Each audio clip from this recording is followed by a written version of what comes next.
They laughed when Maya Thompson walked through those iron gates for the last time, 18 years old with a 9-year-old daughter holding her hand and a duffel bag containing everything they owned in the world.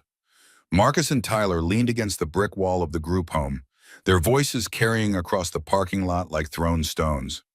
Single mom at 18? That kid's gonna end up right back here in 10 years. Sarah stood in the doorway, arms crossed, her expression a mixture of pity and vindication. 2 months. I give you 2 months before you're begging to come back. Lily's fingers tightened around Maya's palm, her voice small and confused. Mommy, why are they laughing? Maya knelt down eye level with her daughter, blocking out the jeers behind them. Because they don't know us yet, sweetheart. They don't know what we're capable of. The social workers had stopped pretending to care somewhere around Maya's 17th birthday when the pregnancy test came back positive, and every statistic they'd ever memorized about teen mothers in foster care suddenly applied to her specifically. Mrs. Patterson had delivered the news about aging out with the same practiced sympathy she used for everything. Her desk covered in pamphlets about homeless shelters and WIC offices and churches that served free meals on Tuesdays and Thursdays. You made your choice when you decided to keep that baby. Now you face the consequences. The consequences lived in a borrowed Honda Civic that smelled like old French fries and cigarette smoke, parked behind Frank's Quick Stop on the edge of town where the streetlights didn't quite reach. Maya worked the night shift for $9.50 an hour, ringing up energy drinks and lottery tickets while Lily slept on a nest of blankets in the back room. Her homework spread across cardboard boxes that once held beef jerky and motor oil. Frank was 60-something with a smoker's cough and perpetually disappointed eyes. The kind of man who'd seen too many desperate people cycle through his store to expect anything different from Maya. He let Lily sleep in the back because the alternative was worse, but he made his position clear every shift. Kids shouldn't be here. This ain't legal, ain't right. You got 1 week to figure something else out. Maya counted her tips in the bathroom during her break, quarters and dimes, and occasional dollar bills that added up to maybe enough for another night at the motel if Lily got sick, if the car broke down, if any of the 1,000 small disasters waiting around every corner actually happened. Her hands shook as she separated coins into piles, the fluorescent lights buzzing overhead like angry wasps. Lily never complained. She did her multiplication tables by flashlight in the back seat, sounding out words from library books Maya checked out during stolen lunch breaks. She made up stories about the stars visible through the cracked windshield, turning their situation into an adventure because that's what 9-year-old girls did when their mothers were trying not to cry. Look, Mommy, that one's so bright. Maybe it's magic. The envelope appeared on a Tuesday morning at the laundromat, mixed in with donation bags someone had left near the machines. Maya was sorting through clothes that might fit Lily when her daughter pulled out a cream-colored rectangle addressed in precise handwriting. Look, it has your name. William Burke, attorney at law, a local address downtown, the kind of building Maya had never had reason to enter. The letter was formal and brief, requesting her presence regarding a matter concerning her grandmother, Margaret Thompson. Maya read it 3 times, her pulse hammering in her throat, because she'd only met her grandmother twice in her entire life, and both times had been before her mother died, before everything fell apart. The appointment was in 3 days. Maya called from a payphone during her break, her voice shaking as she confirmed the time. Burke's office occupied the 2nd floor of a converted Victorian house, all dark wood and leather furniture that smelled like old books and furniture polish. Lily sat perfectly still in a wingback chair, her worn sneakers dangling above the oriental rug, coloring with crayons Burke's secretary had provided. Maya perched on the edge of her seat, hands clasped in her lap, trying not to look as terrified as she felt. Burke was in his 60s, silver-haired, and measured in his movements, the kind of lawyer who'd probably handled the same families for generations. He opened a folder with Maya's name on it, reading glasses perched on his nose. Your grandmother passed away 6 months ago. The estate has been in probate, but everything is now settled. He paused, studying Maya's face. She left you her farm. 15 acres, a farmhouse built in the 20s, a barn, and various outbuildings. It's located outside Millbrook Springs, about 2 hours north of here. The words didn't make sense at first, sliding past Maya's comprehension like water off glass. Her grandmother, who'd never called on birthdays, who'd disappeared after Maya entered the foster system, who existed only as a vague memory of lavender smell and calloused hands, had left her a farm. I don't understand. We weren't. Burke's expression softened slightly. Your grandmother tried to maintain contact after your mother passed. The state blocked her attempts. There were concerns about her lifestyle, her political activities. She fought the decision legally for 2 years before giving up. He slid a piece of paper across the desk, handwritten in the same precise script as the envelope. Maya's vision blurred as she read, Maya, I'm sorry I couldn't be there. I fought until I had nothing left to fight with. But this is my gift to you and your daughter. Make it a home. Make it matter. Maggie Lily had stopped coloring, watching her mother with wide eyes. Maya wiped her face with the back of her hand, tasting salt. Burke cleared his throat. There are complications. The property has back taxes owed, $8,400. And according to county records, it needs substantial repairs. I've been contacted by a developer, Richard Ashford, who's made several offers to purchase. He pulled out another letter. His current offer is $85,000 with a quick closing. Maya looked at the number, at the stack of bills that could solve every immediate problem, that could give her and Lily an apartment and security and time to figure things out properly. Then she looked at her grandmother's note again, at the words, make it a home, and something fierce and stubborn solidified in her chest. I want to keep it. Burke studied her for a long moment. The property is rough, Maya. It hasn't been inhabited in 3 years. I'd be remiss if I didn't point out that Mr. Ashford's offer represents financial security you currently lack. Can we see it first? Lily's voice was small but clear. Before we decide, Burke's mouth twitched, almost a smile. The property is yours if you want it, regardless of its condition. I have the keys and the deed ready for your signature. Maya signed with shaking hands, her daughter's warmth pressed against her side. They left with a folder of paperwork, 2 keys on a ring, and directions to a place neither of them had ever seen. Maya used the last of their savings for bus tickets north, watching Lily's excitement build as they boarded the Greyhound the next morning. The landscape changed as they traveled, flat agricultural land giving way to rolling hills dotted with oak trees and white fences. Lily pressed her face against the window, pointing out horses and cows and a red-tailed hawk perched on a telephone wire. Maya held the folder in her lap, reading and rereading her grandmother's note until the words blurred together. Millbrook Springs announced itself with a faded sign and a main street lined with brick buildings that probably looked the same as they had 50 years ago. The bus dropped them at a station that was really just a bench outside a gas station. Maya called a taxi from the payphone while Lily spun in circles on the sidewalk, arms outstretched like she could catch the wind. The driver was young, maybe 25, with shaggy hair and a friendly smile that dimmed when Maya gave him the address. The old Thompson place? That's pretty far out, and nobody's lived there in years. The drive took 20 minutes on increasingly rural roads, past other farms with neat fences and tended fields. The taxi turned onto a gravel driveway choked with weeds, branches scraping the sides of the car. Maya's stomach dropped as the house came into view. The porch had partially collapsed on one side, wooden steps sagging like broken teeth. Windows were dark or missing entirely, covered with plywood or nothing at all.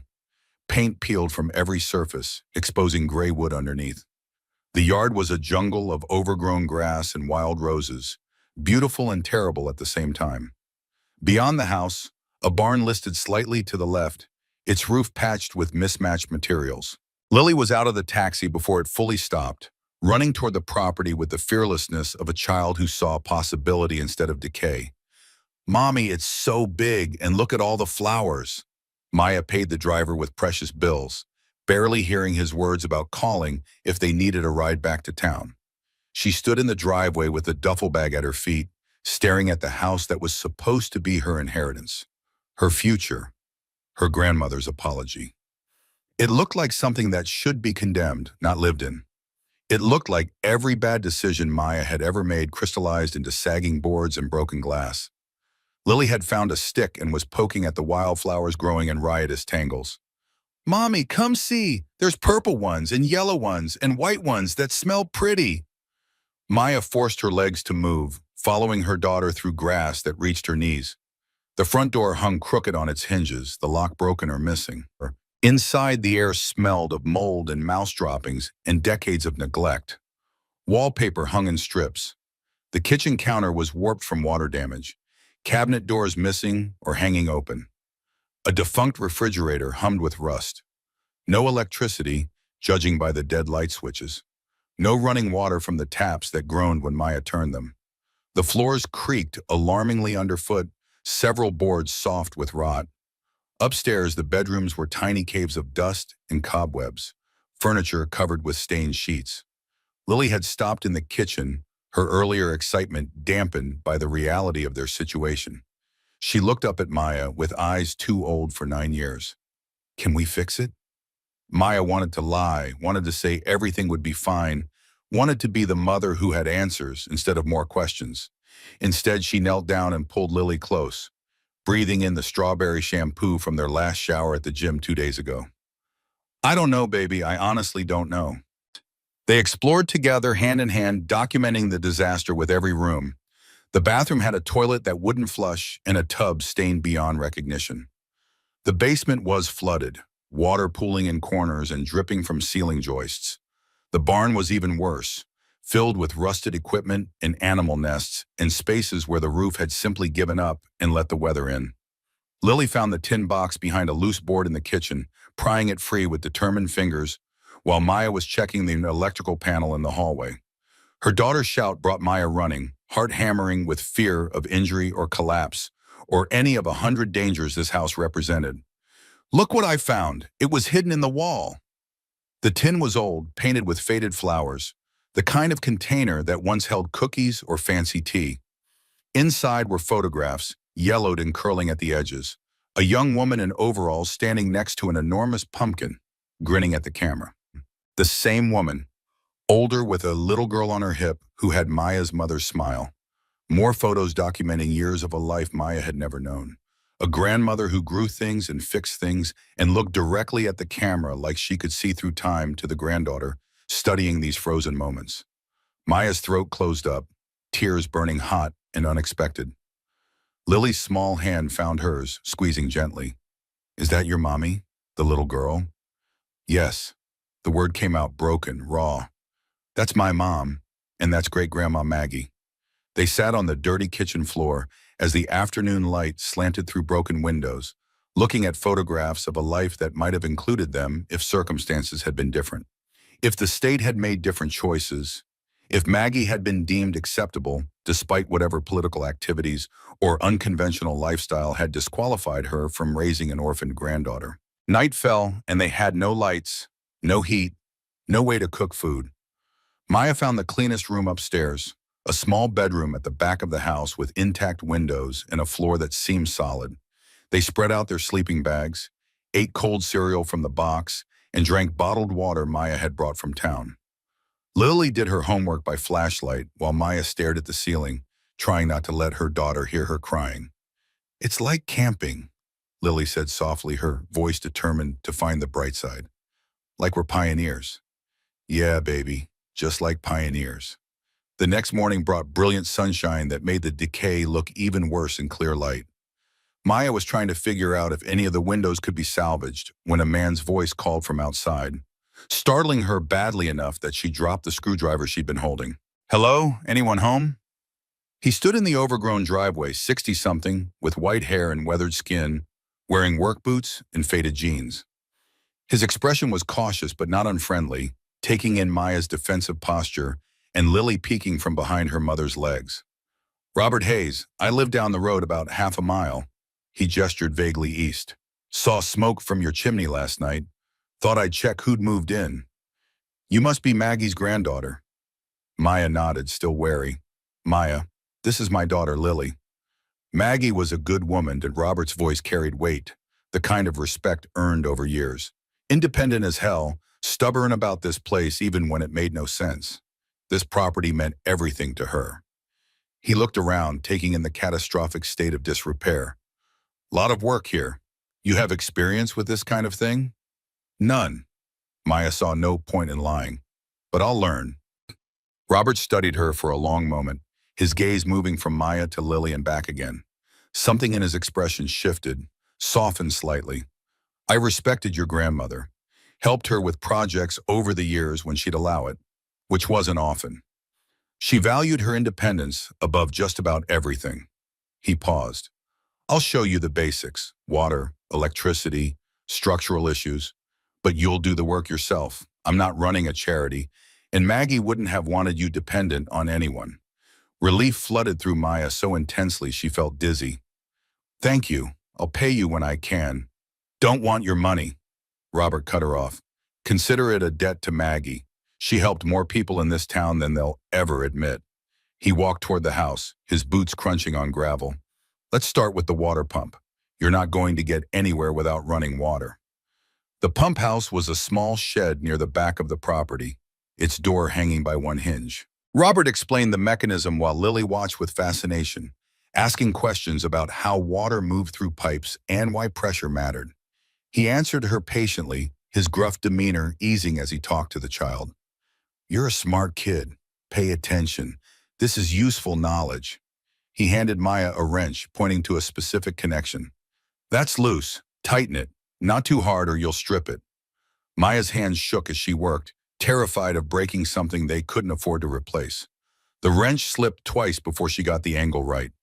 Robert didn't help, just watched and corrected her when she was about to make a mistake. After 45 minutes, her palms were blistered and her shoulders ached, but water flowed when she turned the valve. Good, that's what I wanted to see. You don't quit when it's hard. Robert wiped his hands on his jeans. Tomorrow we'll look at the electrical panel. Day after, the roof. You're going to learn to fix this place properly, not just slap Band-Aids on everything. He left with a promise to return the following morning, his truck disappearing down the driveway in a cloud of dust. Maya stood by the pump house staring at her raw palms, feeling something fragile and dangerous like hope. They walked to town that afternoon, a 40-minute trek along the shoulder of a two-lane road, to buy basic supplies. Pete's Hardware occupied a corner lot on Main Street, its windows displaying gardening tools and paint cans in sun-faded arrangements. Inside smelled like sawdust and oil, familiar and oddly comforting. Pete Davidson was built like a retired linebacker, with a gray beard and kind eyes that crinkled when he smiled at Lily. You're Maggie's granddaughter? Heard you'd arrived. Welcome to Millbrook Springs. Maya half expected judgment or suspicion, the look she'd gotten so many times in the city when people saw a teenage mother with government assistance paperwork. Instead, Pete showed them around the store, pointing out where different supplies were located, offering advice on what she'd need for basic repairs. Your grandmother was respected here. Difficult woman sometimes. Said it in her ways, but she'd give you the shirt off her back if you needed it. He rang up her purchases, a hammer, nails, basic tools, and knocked 20% off without being asked. You pay me when you can. Consider it a welcome-to-town discount. Outside, a woman in her 50s with gray-streaked hair and paint-stained overalls was loading bags of chicken feed into a pickup truck. She stopped when she saw Maya and Lily, her face breaking into a warm smile. You must be Maya. I'm Claire Brennan. My family has the farm 2 miles down from yours. She crouched to Lily's level. And who's this beautiful girl? Lily. Maya's daughter wasn't usually shy, but something about Claire's genuine warmth made her bloom. We just moved into Great-Grandma Maggie's house. I knew your great-grandmother well. She taught me how to can vegetables and make preserves. Saved my family one winter when we had a bad harvest. Brought over jars and jars of food. Never asked for anything in return. Claire straightened, looking at Maya. If you need help learning those skills, you come find me. I'd be honored to pass along what Maggie taught me. Maya thanked her, throat tight with unexpected emotion. They walked back to the farm in the late afternoon sun, Lily carrying the smaller tools while Maya hauled the rest. The house looked marginally less terrifying, knowing there were people in town willing to help, that her grandmother's legacy included more than just rotting wood and broken windows. Robert returned as promised the next morning, this time with a toolbox and a circuit tester. He spent 3 hours teaching Maya the basics of household electricity while Lily sat on an overturned bucket, watching and asking questions that made Robert smile despite his serious demeanor. Why do the wires have different colors? So you know which is which. Black is hot, white is neutral, green or bare copper is ground. Mix them up and you could start a fire or kill yourself. Lily's eyes went wide. Robert softened his tone, which is why we learned to do it right the first time. Maya's hands cramped around the screwdriver as she worked, replacing a corroded outlet under Robert's supervision. He didn't praise her when she finished, just nodded. That'll hold. Next one will go faster. They fell into a rhythm over the following days.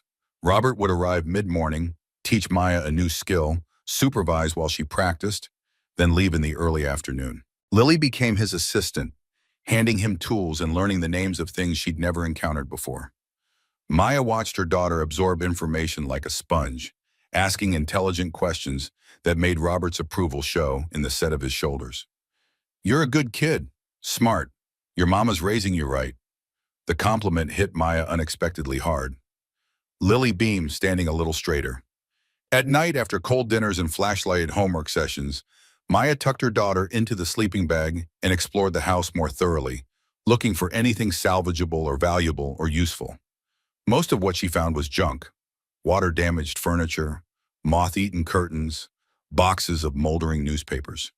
But in her grandmother's bedroom, a space Maya had avoided out of some superstitious respect, she found a trunk at the foot of the bed. Inside were quilts that smelled like cedar, still intact despite the years. Photo albums documenting Maggie's life from young woman to old age. And underneath everything, wrapped in oilcloth, a leather-bound journal. Maya carried it downstairs, sitting on the porch steps in the moonlight to read. Her grandmother's handwriting filled page after page, entries spanning 4 decades. Farm plans and crop rotations and weather observations mixed with personal thoughts, frustrations, small victories. And scattered throughout, mentions of Maya's mother, then Maya herself. April 15th, 1998. Sarah called today. She won't bring Maya to visit. Says I'm a bad influence. Says my political activities make me unfit. I told her those activities fed this community for 20 years. She hung up on me. November 3rd, 2004. Sarah died today. They found her in the apartment, said it was an overdose. My granddaughter is in the system now, and they won't let me see her. Won't even tell me which home she's in. I'm hiring a lawyer, but everyone says I don't have a chance. Too old, too radical, too unmarried. Too everything they've decided matters more than love. June 22nd, 2006. Lost the appeal. The state won't budge. Maya will grow up without me, without knowing where she comes from or that someone fought for her. I'm putting this place in trust for her. If she finds it someday, maybe she'll understand. Maybe she'll forgive. October 10th, 1:15. Heard through the grapevine that Maya had a baby, a little girl named Lily. I'll never meet either of them, but I'm leaving them everything. The farm, the tools, the knowledge locked in this soil. Pray she's strong enough to claim it. Maya read until the words blurred, until tears made the pages impossible to see. Her grandmother had fought, had tried, had never stopped loving someone she barely knew. The weight of that love, useless and fierce and enduring, settled into Maya's bones alongside the grief for everything they'd both lost. Lily found her there in the morning, curled on the porch with the journal clutched to her chest. Her daughter sat down quietly, leaning into Maya's side without asking questions she already knew the answers to. She sounds nice, from the parts you read out loud last night. Maya had forgotten Lily could hear through the broken windows. She was. She tried to find us. I wish I could have met her. Me too, baby. Me too. That afternoon, while Robert was teaching Maya how to patch drywall, an expensive black sedan pulled into the driveway. The man who emerged wore a tailored suit despite the rural setting, his shoes probably costing more than everything Maya owned. He was in his early 50s, handsome in that polished way that came from money and maintenance, his smile practiced and professional. Maya Thompson, I'm Richard Ashford. I've been in communication with William Burke regarding this property. Maya set down her tools, suddenly conscious of the plaster dust in her hair and the sweat staining her shirt. Robert moved slightly closer, a subtle shift that felt protective. Mr. Ashford, please call me Richard. He looked around, taking in the obvious disrepair with the assessing eye of someone who saw dollar signs instead of history. I wanted to introduce myself properly and renew my offer in person. The development company I represent is very interested in this land. He pulled out a folder from his car, showing Maya glossy architectural renderings. We're planning a residential community, 45 homes, parks, a community center, sustainable development that would benefit Millbrook Springs economically. The drawings showed generic suburban sprawl, houses that could be anywhere, trees planted in neat rows that would never be allowed to grow wild. Lily pressed closer to Maya's leg, her small hand finding her mother's. Your grandmother and I had many discussions about this over the years. She was principled, attached to the past in ways that, frankly, held back progress. Richard's smile never wavered. But you seem like a practical young woman. Surely you can see that $95,000 would give you and your daughter a real start. Security, education, a future that doesn't involve struggling to maintain a property that's falling apart. Maya looked at the renderings, at the number that could solve every immediate problem, that could give them the stability and safety she'd never been able to provide. Then she looked at her grandmother's house, at the wildflowers Lily loved, at the barn where some stranger's plans would erase everything Maggie had built. Why did my grandmother keep refusing you? Richard's smile tightened almost imperceptibly. She had an unrealistic attachment to this land, believed it was meant for community agriculture or some such notion. Noble but impractical in today's economy. She was right. The words came out stronger than Maya expected. This land matters, not for your houses, for what it's always been. Richard's expression shifted, calculation flickering behind the professional courtesy. I admire your loyalty, but sentiment doesn't pay property taxes or repair bills. The offer stands for 30 days. After that, circumstances may change and the price will drop significantly. He handed her his business card, heavy stock with embossed lettering. Think about your daughter's future, Maya. Think practically. He left the way he'd come, his expensive car navigating the rough driveway with evident distaste. Maya stood holding his card, watching the dust settle. Robert cleared his throat. Maggie turned him down at least a dozen times. Told him this land feeds people, always has, and that matters more than anything he could build on it. He picked up his tools, heading toward his truck. Your call, of course, but I'd think hard about what can't be bought back once it's sold. The days blurred into weeks, each one bringing new challenges and small victories. Maya learned to distinguish between structural problems that needed immediate attention and cosmetic damage that could wait. She learned which boards could support weight and which would collapse underfoot. She learned that plumbing was both simpler and more complicated than it looked, that electricity demanded respect and precision, that roofing in the afternoon sun was torture but necessary. Lily enrolled in the local elementary school, a small building that served grades K-6 with fewer students than Maya's old group home had residents. Her daughter came home with stories about friends and teachers and a playground with actual grass instead of concrete.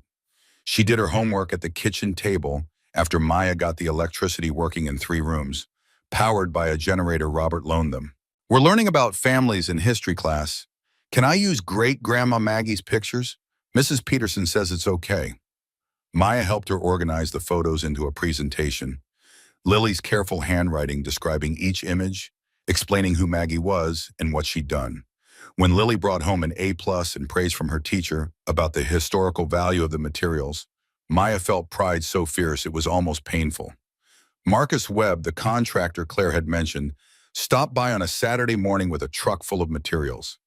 He was in his late 40s, built like someone who'd spent his life doing physical labor, with a direct gaze that sized up both Maya and the property in seconds. Claire says you're doing good work here. Thought I'd take a look, maybe offer some materials at cost if you're serious about this. He walked through the house with professional assessment, testing floors and walls, examining the roof from inside the attic. When he came back down, his expression was thoughtful rather than dismissive. Bones are solid, foundation's good, framing's mostly intact. You've got water damage and rot, but nothing that can't be fixed with time and materials. He named prices that made Maya's stomach clench, then amended them. But I can get you contractor discounts, and some of this I'm replacing on other jobs anyway. You'd be doing me a favor taking it off my hands. It was charity dressed as practicality, and they both knew it. Maya's pride wanted to refuse, but her daughter's need for a safe home overrode everything else. Thank you. I'll pay you back when I can. Work on my crew for a few weeks once you've got this place more stable. We're always short-handed, and Claire says you learn fast. We'll call it even. The materials he delivered included proper roofing tiles, treated lumber, plumbing fixtures that weren't rusted through. Robert helped Maya install them, his teaching becoming more hands-off as her competence grew. Lily continued finding small treasures, a set of intact dishes in the basement, gardening tools in the barn, a box of canning jars in the attic that Claire exclaimed over with genuine excitement. Your grandmother's preserves were legendary. These jars are worth their weight in gold if you learn how to use them properly. One evening, 3 weeks after they had arrived, Lily was playing in her grandmother's old bedroom while Maya worked on replacing floorboards downstairs. Her daughter's shout brought Maya running up the stairs 2 at a time, heart pounding with adrenaline. Mommy, the floor sounds funny here. Lily was jumping on a section of floor near the closet, her weight making a hollow sound different from the solid thunk elsewhere. Maya knelt down, running her hands over the boards until she found the section that moved slightly under pressure. The nails were loose, the board itself warped. She pried it up carefully with a crowbar, expecting to find more rot. Instead, she found a journal. Leather-bound like the one from the trunk, but smaller, newer, hidden deliberately in the space between floor joists, wrapped in plastic to protect it from moisture. Maya lifted it out with shaking hands while Lily bounced with excitement. Is it treasure? Did great-grandma hide it? The first page answered both questions. If you're reading this, you found my farm. Good. This journal contains everything you need to know that I couldn't teach you in person. Study it, use it, pass it on.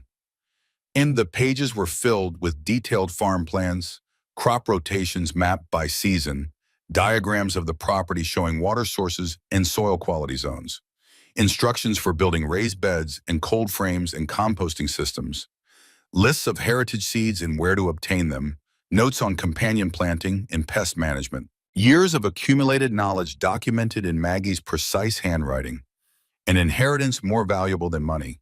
Near the back, the entries became personal again. April 2015. Heard Maya has a baby girl. Named her Lily. I've been buying seeds for them, storing them in the barn workshop. Flowers for the child, vegetables for both of them. If they ever find this place, they'll have something beautiful to plant. Maya read the entry aloud, her voice breaking. Lulu climbed into her lap, both of them crying in the dusty bedroom as the afternoon light slanted golden through clean windows. She knew about me. She saved seeds for me. She loved us, baby, even though she couldn't be here. The journal mentioned the barn workshop repeatedly, describing it as Maggie's special project, the place where she kept her most important tools and materials. Maya and Lily explored the barn the next day with renewed purpose, moving through spaces they'd previously deemed too dangerous or too cluttered to investigate thoroughly. The workshop area was in the back corner, separated from the main barn by a partial wall. The workbench was massive, hand-built from oak, scarred with decades of use. Tools hung on pegboards, their handles worn smooth. But something about the space felt wrong, too small for the barn's dimensions. Lily noticed it first, of course. Mommy, why is there a wall here? The barn looks bigger from outside. Maya measured with her eyes, then with a tape measure borrowed from Robert. Lily was right. The workshop lost at least 6 feet of space that should exist based on the barn's exterior dimensions. They moved the workbench together, Maya's muscles straining, Lily pushing with determined grunts. Behind where it stood, the wall showed a seam invisible from any other angle. Maya ran her fingers along it, finding the hidden latch by feel rather than sight. The door swung open on oiled hinges, revealing stone steps descending into darkness. Lily grabbed her hand, equal parts excited and nervous. Is it scary? We'll find out together. Maya had a flashlight from the hardware store, its beam cutting through the underground darkness to reveal a space that took her breath away. The workshop was perfect, untouched by the decay that ravaged everything above. Stone walls kept it dry and protected, the air cool but not damp. Workbenches lined the walls, covered with tools more sophisticated than anything upstairs. A generator sat in one corner, newer than anything else on the property. Solar panels were stacked nearby, still in their packaging. And in the center, on a table built specifically for the purpose, sat a metal box with Maya's name engraved on top. Her hands shook as she lifted the lid. Inside, wrapped in cloth, was cash, Thick stacks of bills that Maya counted twice to be sure. $4,200. Exactly enough to cover the back taxes Burke had mentioned, with some left over for materials and supplies. Underneath the money was another journal, this one covering the last 5 years of Maggie's life. Letters were tucked between pages documenting her attempts to contact Maya, her legal battles with the state, her frustration with a system that valued regulations over relationships. Photographs showed Maggie teaching young people how to farm, running community programs, distributing food to families in need. A woman who'd built something meaningful out of dirt and determination. The final pages were addressed to Maya and Lily specifically. I prepared this space for you because I believe you'll need it. The generator and solar panels will give you independence from the grid. The tools are professional quality. Learn to use them. The cash will handle immediate problems, but you'll need to generate income. I've included my plans for a community garden program that could work if you were willing. A smaller box inside the larger one was marked for Lily. Maya's daughter opened it with reverent care, gasping at what she found inside. A wooden rabbit, carved with exquisite detail, painted to look almost alive. Its expression was gentle and wise, ears alert. Lily clutched it to her chest, tears streaming. Great-grandma made this for me. She made it, and she never even met me. Wrapped with the rabbit was a letter in an envelope that smelled faintly of lavender. Maya read it aloud, her voice thick with emotion. Dear Lily, I will never meet you, but I love you already. Your mother is strong, stronger than she knows. You come from a long line of strong women who fight for what matters. This land matters. The food it grows matters. The community it builds matters. Love matters. Plant things and watch them grow. That's the secret to everything. Your great-grandma Maggie. They sat in the underground workshop, surrounded by their grandmother's legacy, and cried until the tears turned to laughter, to planning, to hope. The property taxes could be paid, the repairs could be made. The farm could be restored, not just as a house, but as something meaningful, something that honored Maggie's vision and created space for others who needed it. Maya carried the money and journals up to the house while Lily held her rabbit, chattering about seeds and gardens and programs that could help kids like them. Robert was waiting by his truck, having come by to check on a plumbing issue. He saw their faces, the journal under Maya's arm, and smiled slowly. Found Maggie's real workshop, did you? You knew? She showed me once years ago, made me swear not to tell anyone, said it was for you for when you finally came home. He looked at the barn with something like satisfaction. She prepared everything you'd need. All you had to do was be brave enough to claim it. That evening, after Lily fell asleep clutching her wooden rabbit, Maya sat on the porch with her grandmother's journals spread around her like a map to a future she was only beginning to imagine. The house still needed massive amounts of work. The barn was half collapsed and the fields were overgrown, and she had no idea how to run a farm or teach people or build the kind of community her grandmother had created. But she had tools and knowledge and $4,000 and a daughter who believed in magic. She had Robert's gruff mentorship and Claire's kindness and a whole town that seemed willing to give her a chance because of a woman she'd never really known, but who'd never stopped fighting for her. The stars were magnificent out here, away from city lights, spread across the sky like Lily had said, magic made visible. Maya thought about the group home kids who'd laughed, about Mrs. Patterson's disappointed certainty that Maya would fail, about every statistic that said teenage mothers from foster care didn't make it. They were all wrong. She would make this work. She would restore this farm and honor her grandmother's legacy and give her daughter the stability and home and future that neither of them had ever had. Not because it would be easy, but because strong women fought for what mattered, and she came from a long line of fighters. The wind rustled through the overgrown grass, carrying the scent of wild roses and possibilities. Somewhere in the barn, the tools waited. In the underground workshop, the seeds her grandmother had saved sat ready for planting. In the house, her daughter slept safe and warm, dreaming about the garden they would grow together. Maya opened the first of Maggie's farm journals, studying the crop rotation schedule by flashlight, and began planning their future with dirt under her fingernails and hope fierce and fragile in her chest. They'd come here with nothing but each other and a dead woman's apology. They'd leave with everything that mattered. October arrived with morning frost that turned the wild grass silver and made Maya's breath visible as she worked. The property taxes had been paid at the county office with Maggie's hidden money, the transaction witnessed by a clerk who remembered the grandmother and seemed genuinely pleased that the farm would stay in the family. The remaining cash went toward materials Robert deemed essential before winter: proper insulation, weather stripping, a functional furnace that wouldn't kill them with carbon monoxide. Robert's teaching grew more demanding as the temperature dropped. You've got maybe 6 weeks before serious cold hits. House needs to be sealed or you'll freeze. He demonstrated how to replace rotted window frames, how to caulk gaps where wind whistled through, how to insulate walls without trapping moisture that would breed mold. Maya's hands developed calluses on top of calluses, her muscles aching in places she hadn't known existed.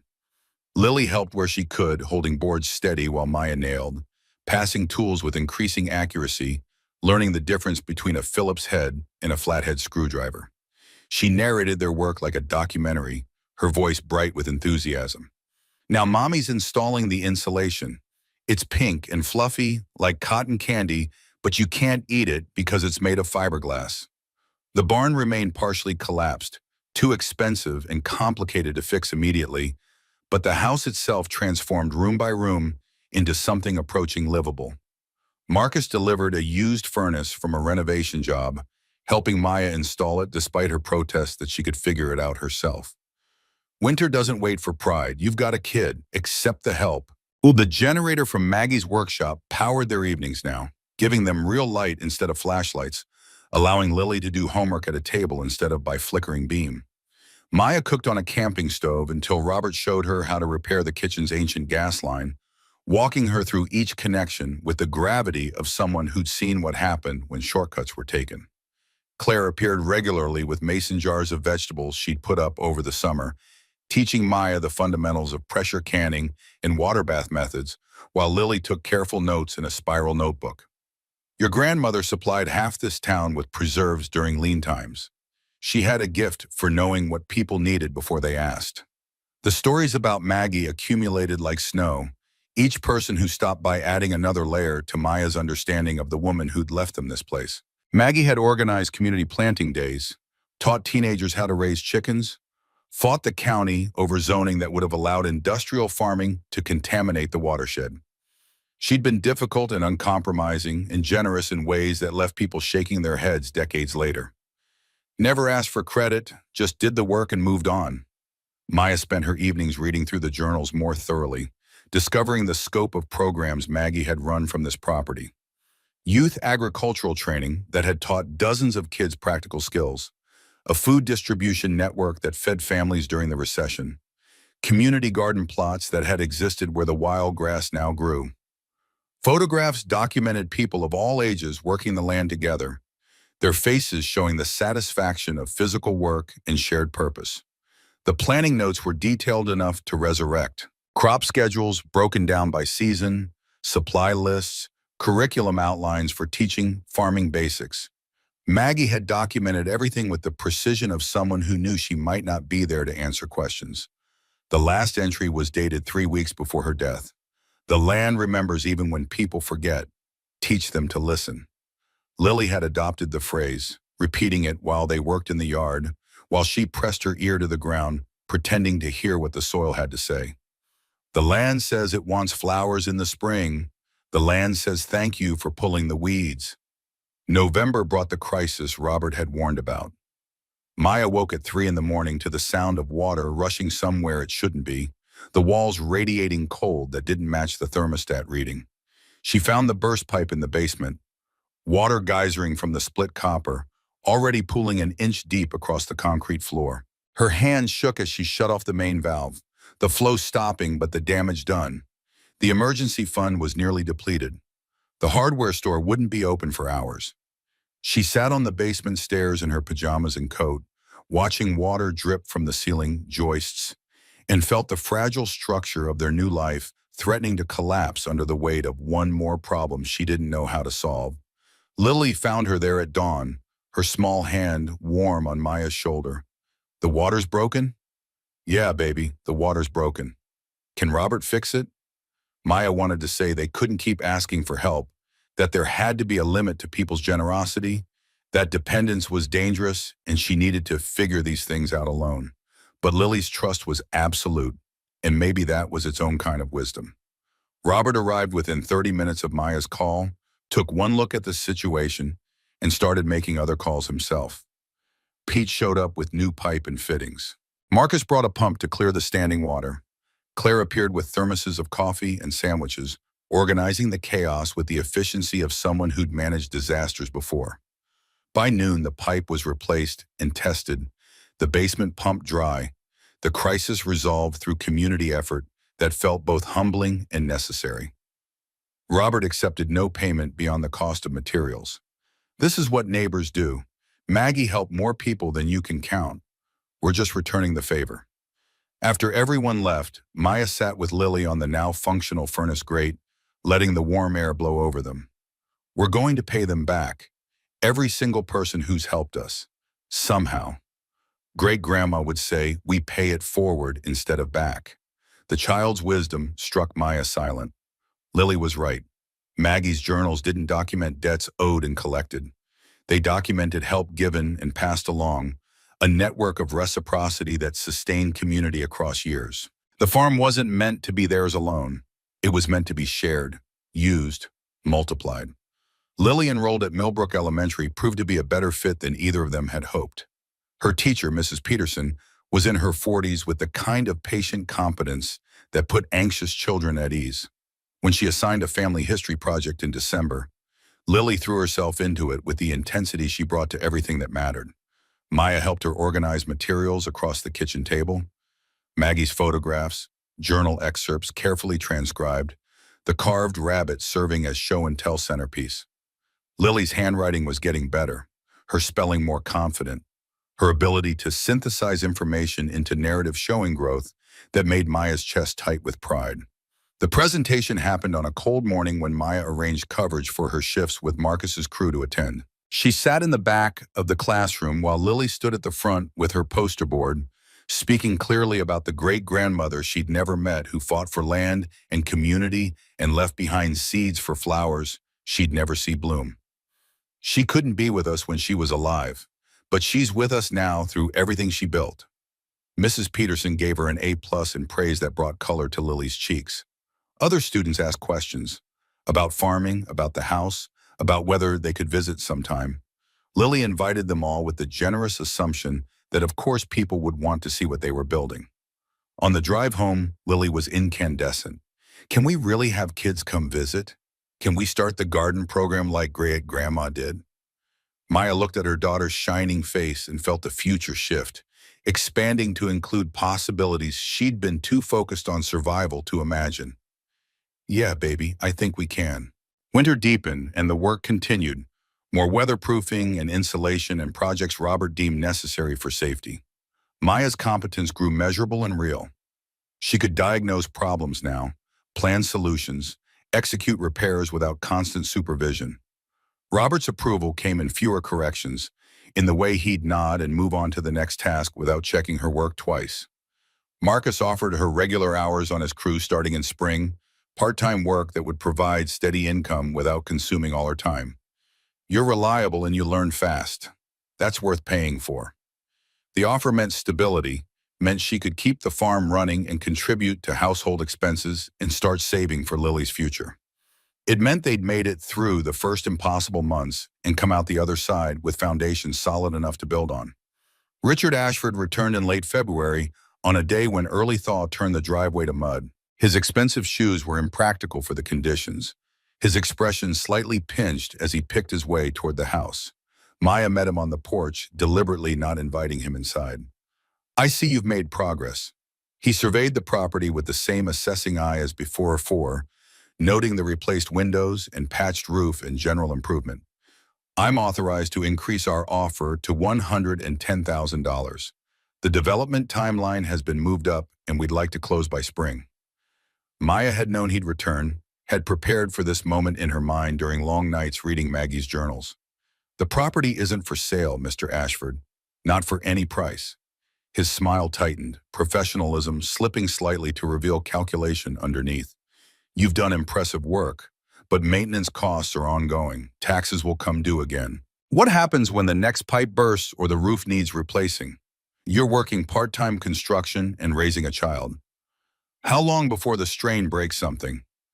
As long as it takes, Maya kept her voice level despite the anger building in her chest. My grandmother refused you for 5 years. I can refuse you for 50 more if necessary. Your grandmother's attachment to the past hurt this community. Development brings boosts, economic growth, progress. He stepped closer, his tone shifting to something almost paternal. Think about your daughter's future. Education costs money. College costs money. Security costs money. This offer represents real opportunity. Lily appeared in the doorway behind Maya, still in her school clothes, her wooden rabbit tucked under one arm. She looked at Ashford with the direct assessment children used when adults forgot they were listening. My mommy's not selling. This is our home and we're making it like great-grandma wanted. Ashford's expression flickered, surprise, maybe irritation at being contradicted by a child. Young lady, adults make decisions based on complicated factors you don't understand. I understand you want our land and we're not giving it to you. Lily's voice stayed calm, matter of fact. Great-grandma said no for years.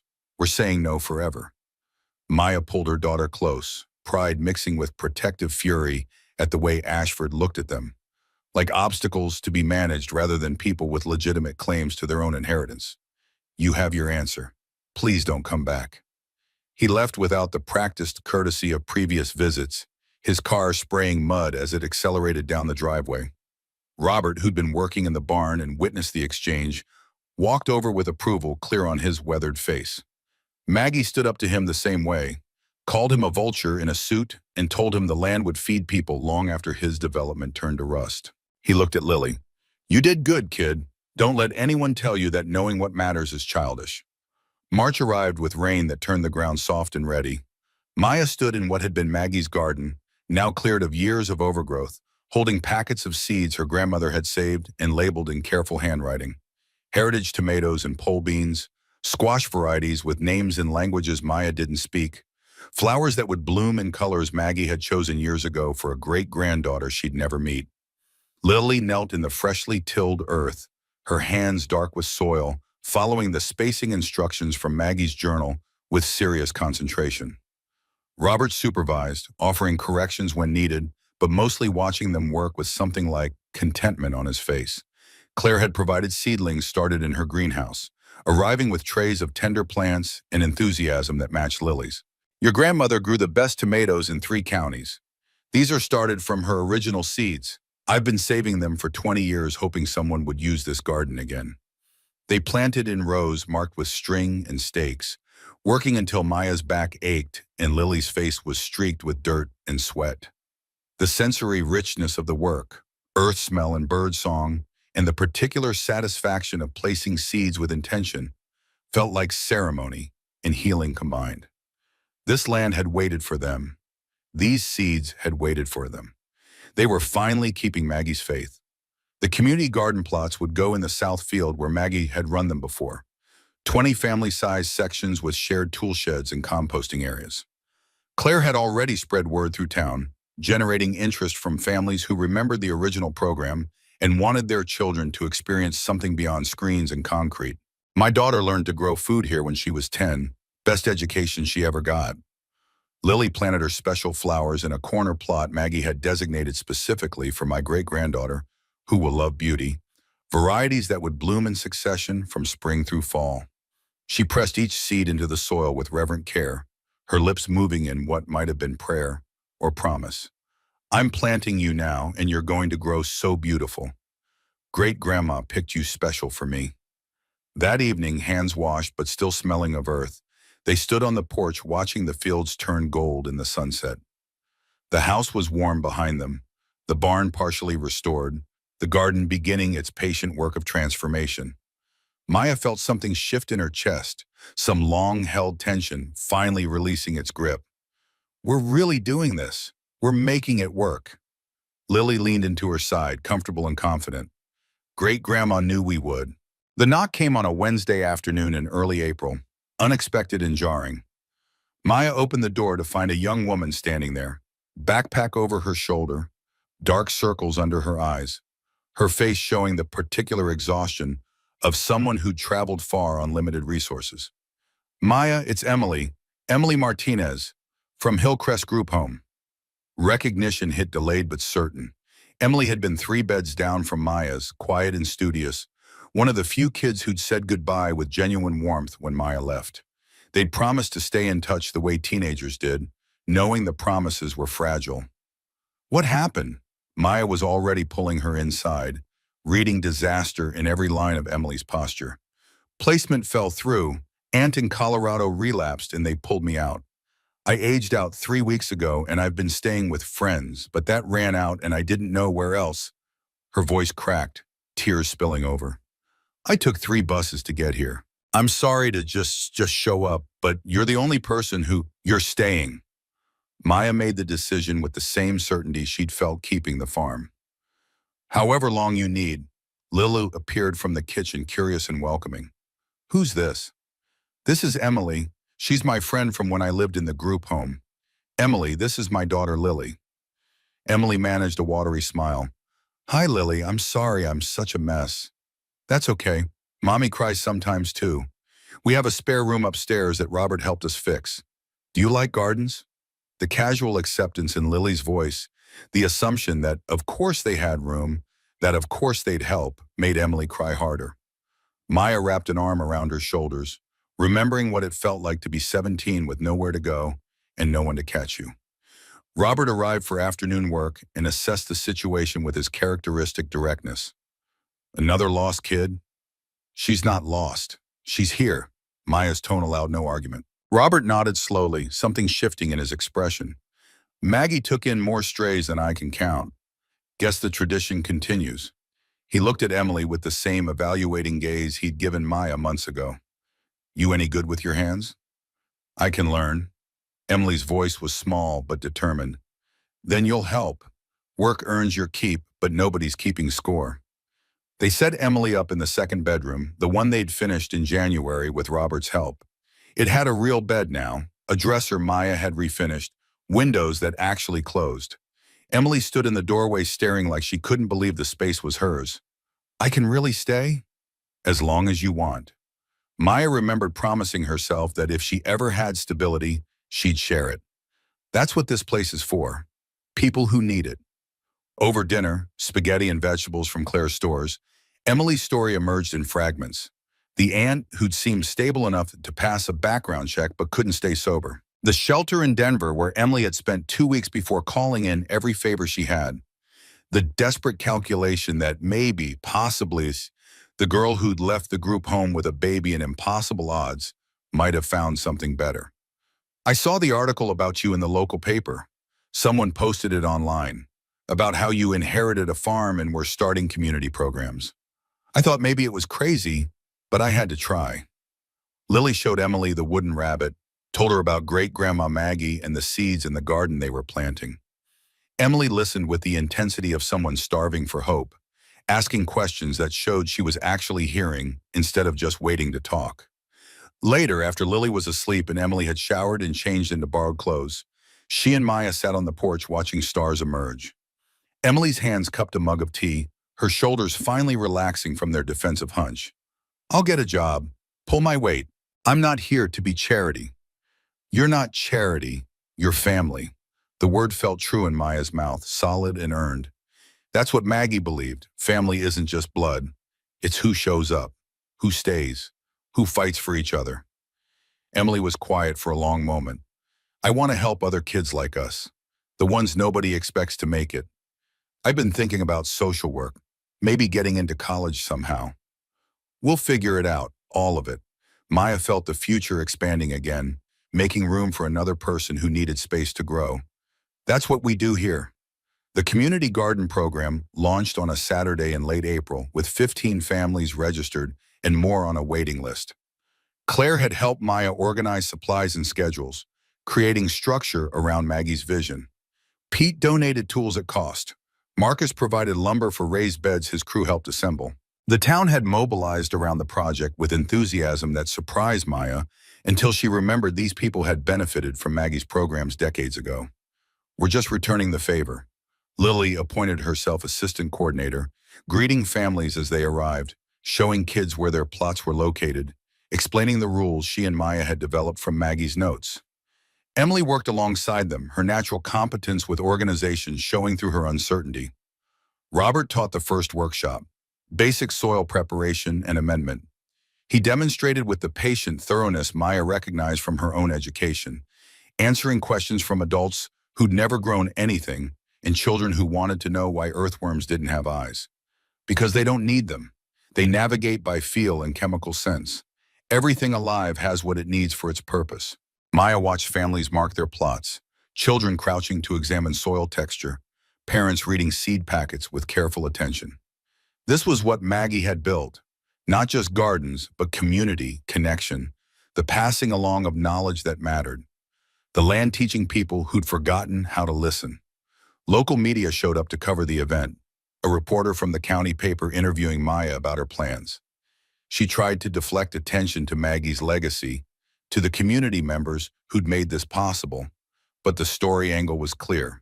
Teenage single mother inherits farm, honors grandmother's vision, creates opportunities for others.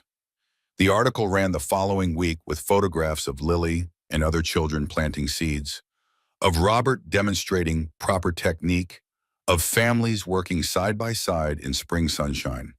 The headline read, "Legacy Blooms, Young Mother Resurrects Community Garden Program." Maya kept the clipping in Maggie's journal, proof they were keeping faith with the woman who'd believed in them before they existed.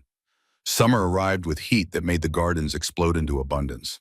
Maya worked Marcus's crew 4 days a week, learning finished carpentry and site management, earning wages that covered expenses and started building genuine savings. Emily got hired at Pete's hardware store, her careful attention to detail and genuine helpfulness making her valuable quickly. Between them, they managed the household and garden program without the desperate scramble that had defined earlier months. Lily turned 10 in June with a party in the garden, children from school and the community program running through rows of vegetables, faces painted with designs Claire created using natural dyes. Robert made her a wooden toolbox sized for her hands, beautiful and functional, with her name carved into the lid. "You're old enough now for real responsibility. These are your tools. You take care of them." Lily's face glowed with pride and seriousness as she tested each tool, organizing them in the box with the precision she brought to everything. Maya watched her daughter becoming someone confident and capable, someone who knew her worth and purpose, and felt gratitude so intense it bordered on pain. The gardens thrived under collective care, families learning from each other, and from the workshops Robert, Claire, and Maya ran weekly. Vegetables ripened and were harvested, the abundance exceeding what individual plots needed. They established a sharing table where excess could be left for anyone to take, and a donation system that supplied the local food bank with fresh produce weekly. This is what Maggie wanted, not just growing food, but building connection. One evening in July, after everyone else had left and Lily was helping Emily clean up the tool shed, Robert asked Maya to sit with him on the porch. He'd brought beer in a cooler, something he'd never done before, his body language suggesting this was more than casual conversation. "There's something you should know about your grandmother and me." Maya waited, sensing this mattered. "We were close friends, more than neighbors, closer than I let on when you first arrived." His voice carried weight accumulated over decades. "When CPS blocked her from contacting you, I watched it break something in her. She fought with everything she had, but the system wouldn't budge. Too old, too radical, too unconventional." He took a long pull from his beer, gathering himself. "I advised her to give up, told her the legal battles were costing money she didn't have, that the state wouldn't change its mind, that she should accept defeat and move on." His expression hardened with self-judgment. "She never forgave me for that advice, said giving up on family wasn't an option, that I didn't understand what mattered." She was right. Maya kept her voice gentle despite the anger stirring. "You should have helped her fight harder." "I know. I've known for 15 years. Robert looked at her directly, his eyes reddened. "When you showed up with Lily, I saw a second chance. Saw a way to honor what Maggie built and make up for failing her when it counted." The admission hung between them, honest and painful. Maya thought about forgiveness and redemption, about the difference between intentions and actions, about the fact that Robert had taught her everything she knew about surviving here. You're helping now. That counts for something. Your grandmother would want you to succeed. She'd want this program to thrive. She'd want, his voice broke slightly, she'd want what you're building. Family that includes people who need it. Community that actually functions. Legacy that matters. Lily appeared from the garden, Emily behind her, both carrying baskets of vegetables ready for distribution. She saw them sitting together and waved, her face bright with accomplishment. Look how much we grew. Robert waved back, something like peace settling over his features. Yeah, kid, look how much you grew. August brought Mrs. Patterson from the group home, appearing without warning on a day when Maya was working in the garden and Lily was reading under a tree. The social worker looked older than Maya remembered, her professional wariness tempered by something that might have been curiosity. Maya, I heard you were doing well.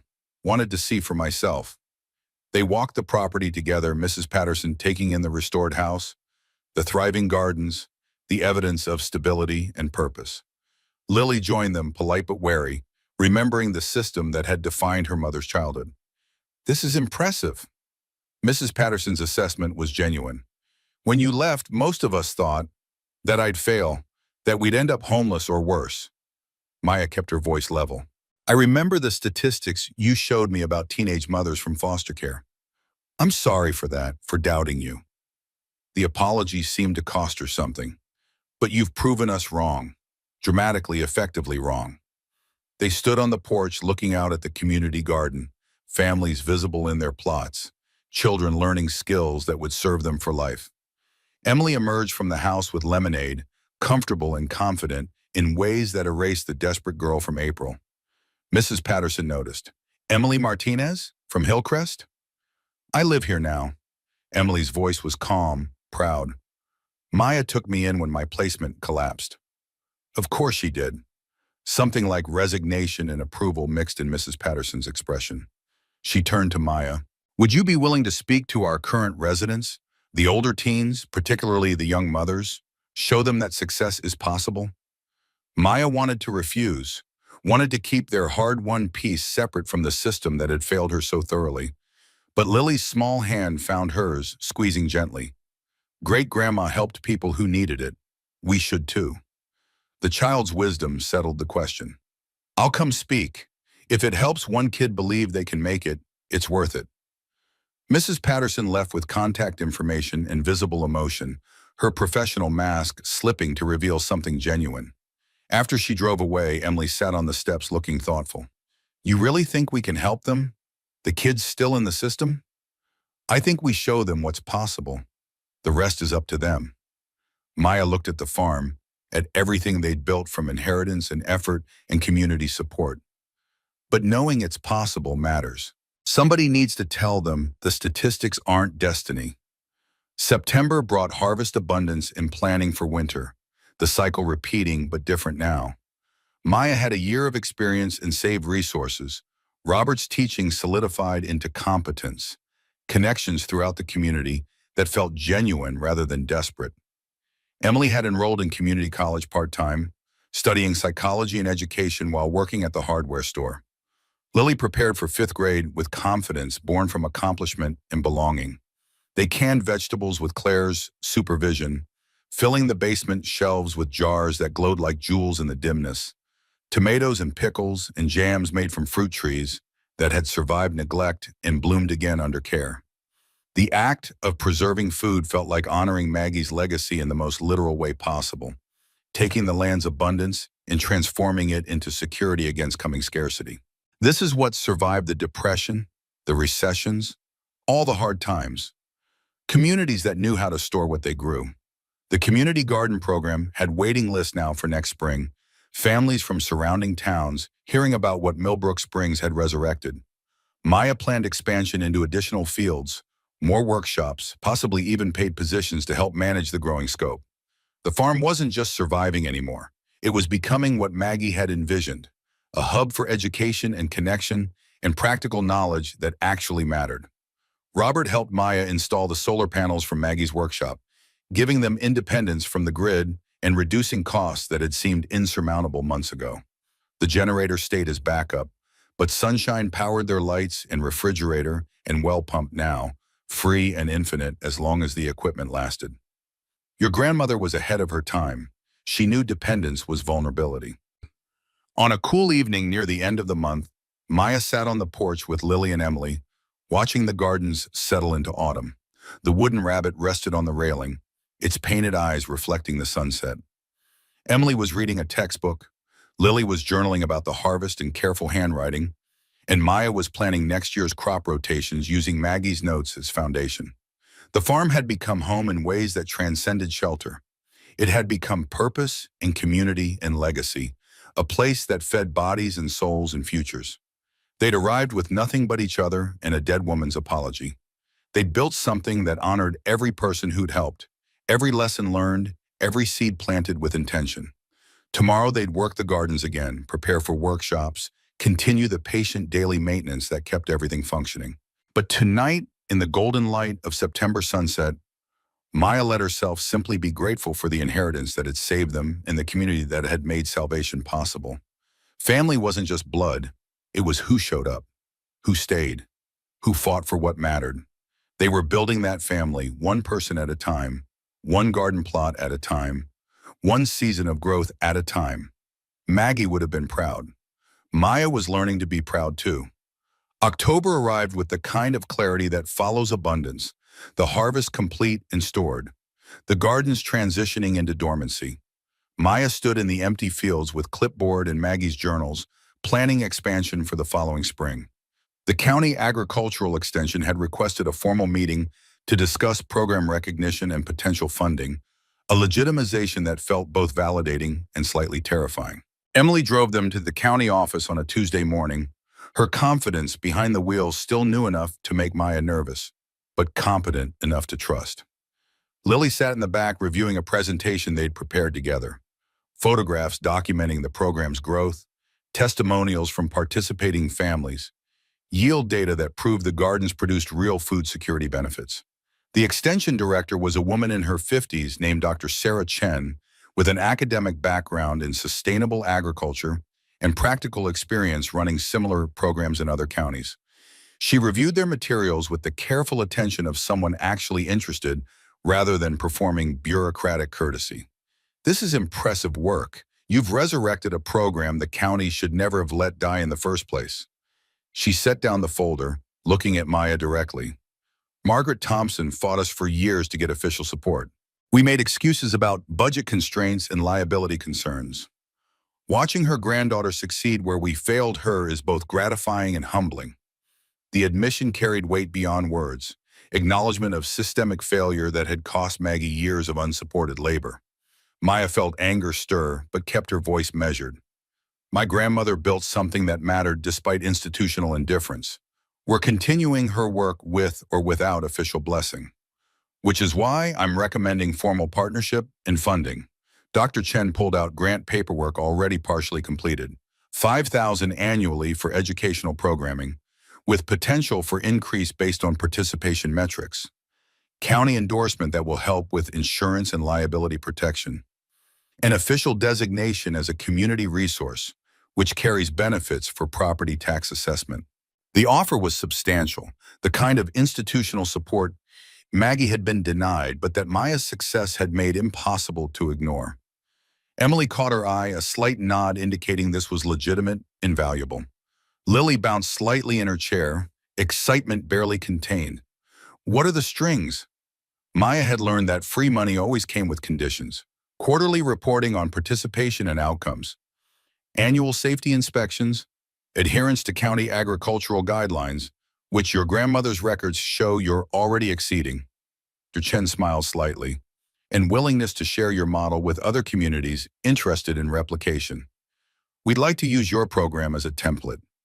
The meeting lasted 2 hours, details hammered out with precision that left Maya's head spinning but her chest warm with validation. They left with signed agreements, a check for the first quarter's funding, an official designation as the Margaret Thompson Community Agriculture and Education Center. The name would go on county records, on their insurance, on the sign they had already installed, but could now claim with governmental backing. Lily clutched the paperwork like treasures on the drive home, reading sections aloud with pride that made her voice shake. Great-grandma's name is official now. They can't pretend she didn't matter anymore. They never should have pretended in the first place. Emily's voice carried the edge of someone who'd experienced institutional dismissal personally, but better late than never, I guess. The formal recognition ceremony happened in early November, a cold morning with news cameras and county officials and more people than Maya had expected. Chen made a speech about community investment in agricultural heritage, presenting Maya with a plaque that would hang in the barn workshop where Maggie's tools still lived. Margaret Thompson's vision lives on through her granddaughter's dedication and the community's commitment to sustainable food production and education. Robert stood with Claire and Pete and Marcus, the people who'd made everything possible through consistent support that never demanded recognition. Maya caught his eye during the applause, seeing satisfaction in something deeper. Validation that honoring Maggie's memory had been worth every difficult lesson in early morning and moment of doubt. Local media covered the event, interviewing families who participated in the program, filming children, explaining what they'd learned about growing food and stewarding land. The reporter asked Maya about future plans, and she found herself articulating vision that had been forming subconsciously for months. We want to expand the educational programming, offer workshops year-round on everything from basic horticulture to food preservation to sustainable living practices. My grandmother believed knowledge should be shared freely, that communities thrive when people know how to take care of themselves and each other. The article ran the following week with photographs that showed the property's transformation, before and after shots that barely seemed to depict the same place. The headline read, "From Inheritance to Institution, Teen Mother Bill's Agricultural Legacy." Maya kept the clipping in Maggie's journal, documentation of what could be achieved when people refused to accept the limitations others imposed. Emily's first semester of college ended with grades that qualified her for academic scholarships and Dean's List recognition. She'd thrived in her psychology and social work courses, her professors noting the unusual maturity and practical insight she brought to theoretical discussions. Her own experiences navigating foster care and system failures gave her credibility textbooks couldn't provide. They keep asking me to speak to classes about lived experience. Apparently not many social work students have actually been through the system they're studying. She'd been promoted to assistant manager at Pete's hardware store, a position that came with benefits and increased wages that let her contribute more substantially to household expenses. The steady income from both her and Maya's work meant true financial stability, savings accounts that grew instead of drained, the ability to think beyond survival into actual planning. Lily turned 11 in December, no longer the scared 9-year-old who'd arrived holding her mother's hand with nothing but hope in a wooden rabbit. She'd grown 3 inches, her confidence expanding even faster than her height. She led youth workshops at the garden center now, teaching younger children with patience and enthusiasm that reminded Robert of Maggie. The kid's a natural teacher, breaks down complex ideas into simple steps without being condescending. That's a gift. They celebrated with a small party, just their household and Robert and Claire, because Lily had requested something intimate rather than the large gatherings they'd hosted before. She wanted time with the people who felt like family, who'd witnessed her entire transformation from frightened child to capable young person. Robert's gift was the advanced carpentry set with her name engraved on the wooden box, tools that represented serious investment and faith in her continued learning. You're ready for furniture making, time to build things that last generations. The weight of that trust, the assumption that she'd be here long enough to master complex skills and create enduring objects, made Lily's eyes shine with tears she tried to hide. Maya watched her daughter accept the gift with solemnity that showed she understood its significance. This was inheritance and expectation combined, proof that she belonged to a lineage of builders. Winter deepened into January with snow that transformed the dormant gardens into white expanses peaceful in their emptiness. Maya worked Marcus's crew 4 days weekly, her carpentry and finish work skills refined enough that he trusted her with complex projects and client-facing responsibilities. The suggestion of profit sharing for year 2 indicated how valuable he considered her contributions. You've got an eye for detail, and you communicate well with customers. That combination is worth investing in. Mrs. Patterson called on a cold afternoon in mid-January, her voice carrying the professional warmth Maya had learned to recognize as precursor to requests. I'd like you to speak to our current residents, the older teens, particularly the young mothers. Show them success is possible despite what statistics predict. The invitation Maya had agreed to months ago, but somehow hadn't expected to actually happen. She felt resistance rise, going back to that place, exposing the wounds the group home represented, potentially failing to help anyone, and just performing trauma for institutional satisfaction. I don't know if I'm the right person. My success required luck and inheritance most of them won't have. Your success required refusing to quit when quitting would have been easier. That's replicable. Mrs. Patterson paused. Please, some of these kids need to see proof that aging out isn't automatic failure. Maya agreed finally. Arranging to visit in early February with Lily and Emily as living testimony to possibilities the residents might dismiss from adult mouths. The drive north felt like traveling backward through time, highways and exits and landmarks that marked her old life before Maggie's farm remade everything. The group home looked smaller than memory, institutional and slightly shabby in ways Maya hadn't noticed when she lived there. But the feeling was the same, that particular mix of desperation and resignation that came from knowing the system had given up on you before you'd finished growing. They gathered 15 teenagers in the common room, ages 15 to 18, most showing the defensive body language Maya remembered from her own time here. 3 girls were visibly pregnant, their hands protective over swelling bellies, eyes showing the specific terror of becoming mothers while still being children the state didn't want. Maya didn't soften the difficulty or pretend success came easy.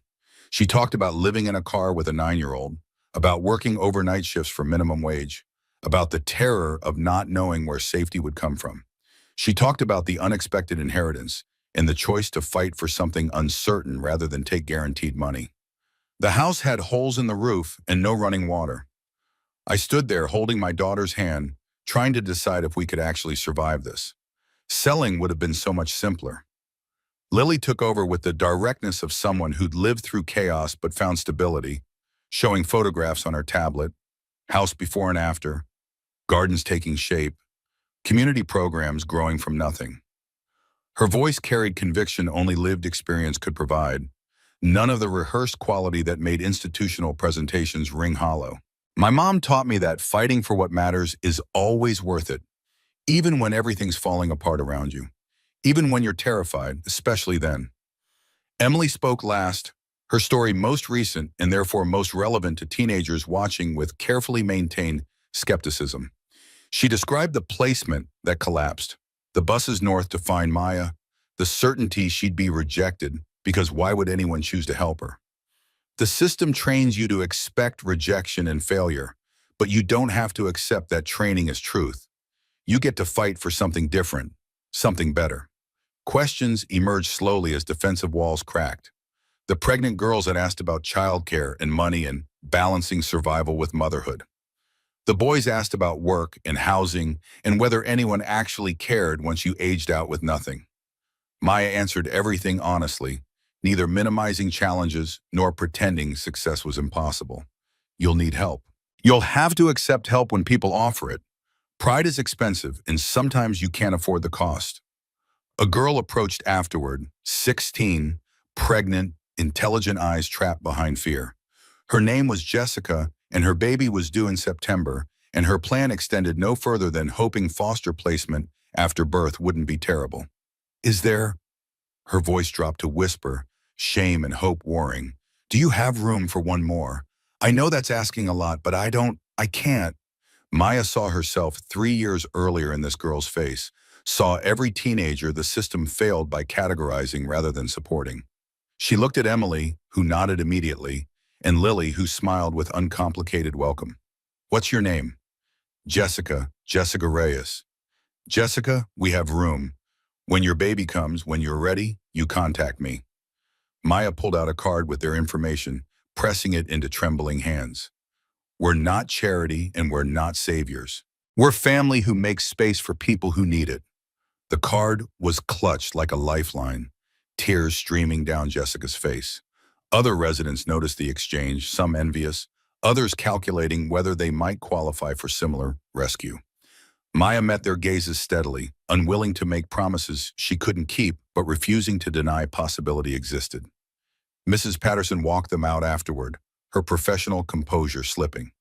You're going to need support if you keep taking in teenagers. The county has resources for emergency placements, assistance programs. We're not foster parents, we're family. Maya's distinction was deliberate.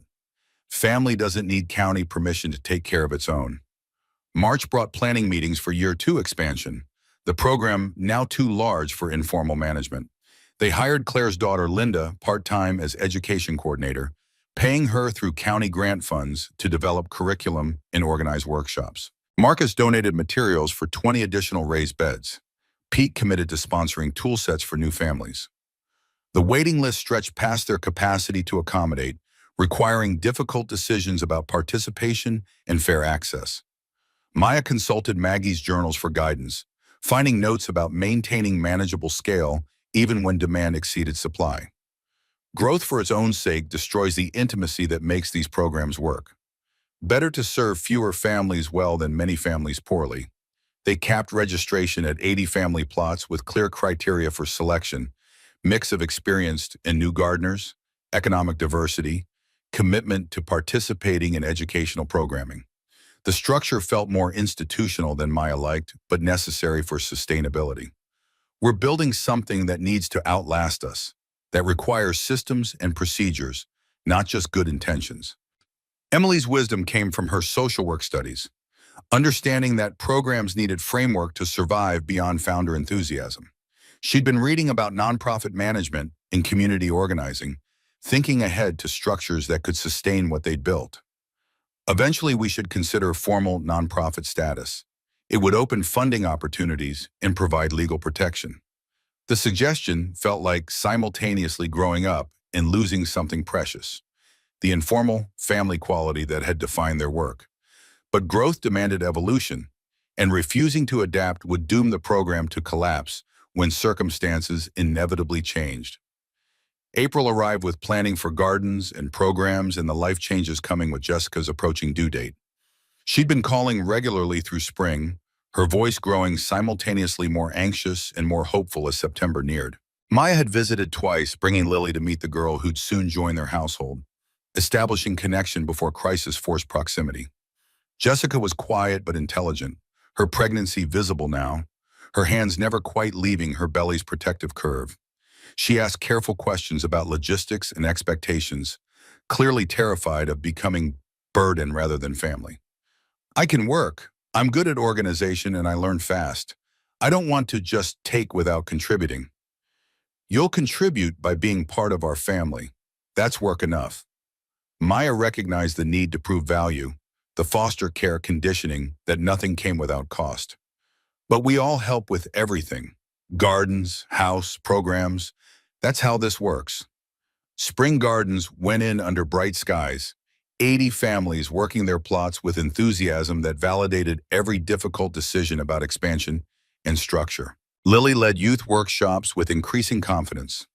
Robert supervised with the satisfaction of someone seeing long effort bear fruit. And Emily managed logistics with organizational precision that freed Maya to focus on actual teaching. The land transformed weekly as plants grew, the careful rows and raised beds creating order from soil. Children learned to distinguish seedlings from weeds. Adults discovered satisfaction in producing food with their own hands. And the property became what Maggie had always envisioned, a place where community formed around shared work and knowledge freely given. Richard Ashford returned on a May morning, appearing without warning for the first time in over a year. His expensive car looked out of place among the pickup trucks and family sedans, his business casual attire incongruous with the dirt and sweat of garden work. He found Maya in the main field, supervising bed construction with Marcus's crew. Impressive expansion. You've exceeded even optimistic projections. Maya straightened, wiping hands on her jeans, reading calculation in his posture despite the casual words. Mr. Ashford, what brings you back? Professional curiosity, honestly. He surveyed the operation with assessing eyes that missed nothing. My firm has been approached by developers interested in sustainable community projects. What you've built here could be a model for integration between residential development and agricultural programming. The pitch was different this time. Not buying the land, but partnering, incorporating the gardens into development plans, scaling up with professional management and capital investment. He painted vision of expanded facilities and paid staff and programs serving thousands instead of dozens. You've proven the concept. Now let professionals scale it properly. Maya listened without interrupting, hearing both the genuine opportunity and the fundamental misunderstanding of what made their program work. My grandmother refused you for 5 years because she understood something you don't. This isn't about scale or efficiency or maximum impact. It's about human connection that only happens at manageable size. That's romantic, but impractical. You're limiting your reach by refusing to grow strategically. We're preserving our purpose by refusing to grow beyond what we can manage with integrity. Maya's voice stayed calm despite frustration building. Money and professional management would turn this into another program people participate in rather than community they belong to. Ashford's expression shifted, calculation giving way to something almost like respect. Your grandmother would have said the same thing.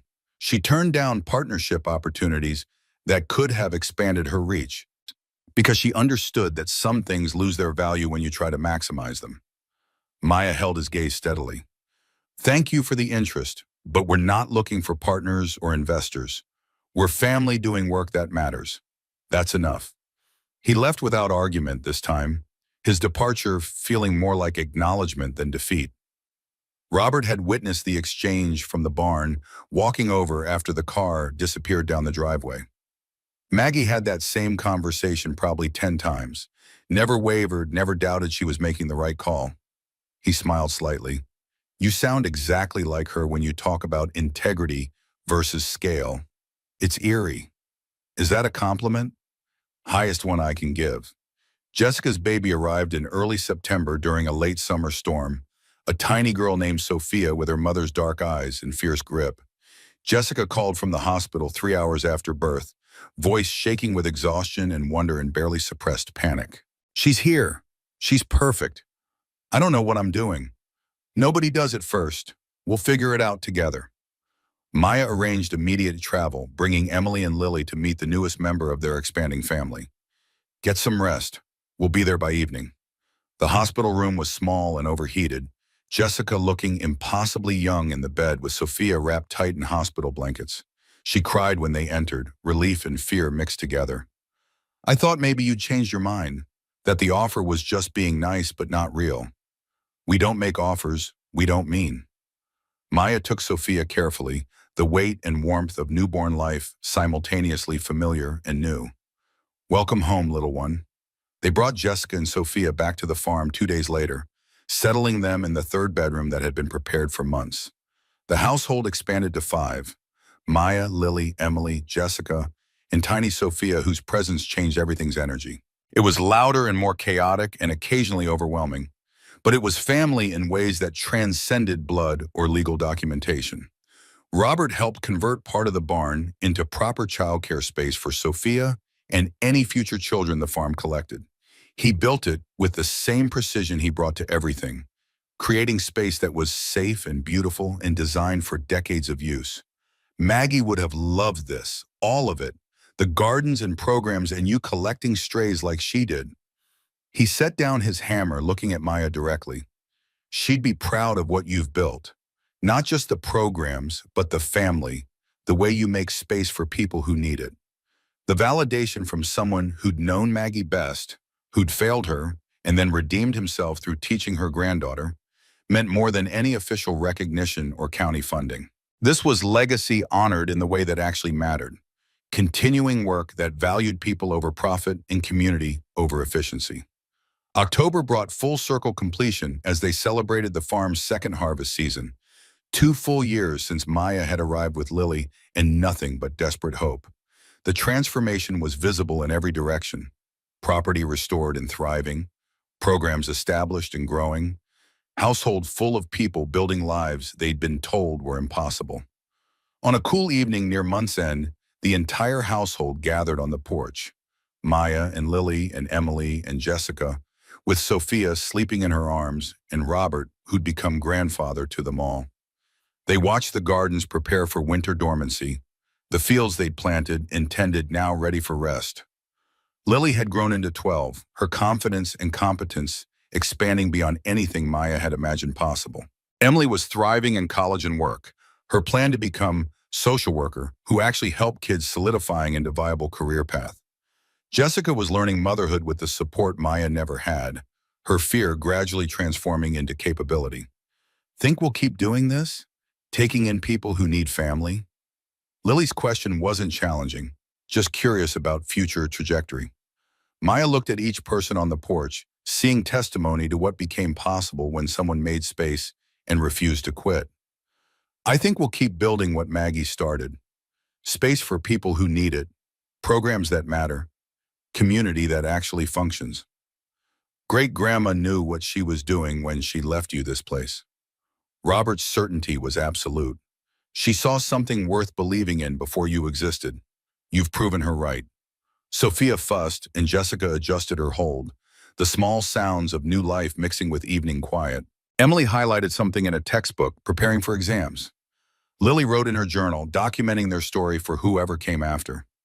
Robert carved wood into shapes that would become toys or tools or art, and Maya simply sat, letting the moment be sufficient. They'd come here with nothing but each other and a dead woman's faith. They'd built everything that mattered, home and purpose and family and legacy. The land had remembered, the way Maggie promised it would, and they were teaching new people to listen, to learn, to understand that some things were worth fighting for across generations. Tomorrow they'd work gardens again, teach workshops, maintain what they'd built with daily dedication that made community possible. But tonight, in the last warm light of autumn evening, Maya let herself feel gratitude for the inheritance that had saved them and the future they were building for everyone brave enough to claim space in their expanding family. The wooden rabbit sat on the porch railing, its painted eyes reflecting sunset. Maggie's journals were inside, filling with new entries as Maya documented their continuing story. Sophia slept peacefully in her mother's arms, the youngest generation of a family choosing itself one person at a time. They'd survived the statistics that said teenage mothers from foster care couldn't make it. They'd honored the grandmother who'd fought for them before she knew their names. And they were building legacy that measured worth in lives transformed rather than money accumulated. Spring would come again, the gardens would grow again, and they'd be here making space for whoever needed it, teaching whoever was willing to learn, proving that family was choice and purpose was earned, and land remembered those who fought to keep it whole. Okay. Ist okay, nice. Ist okay, nice.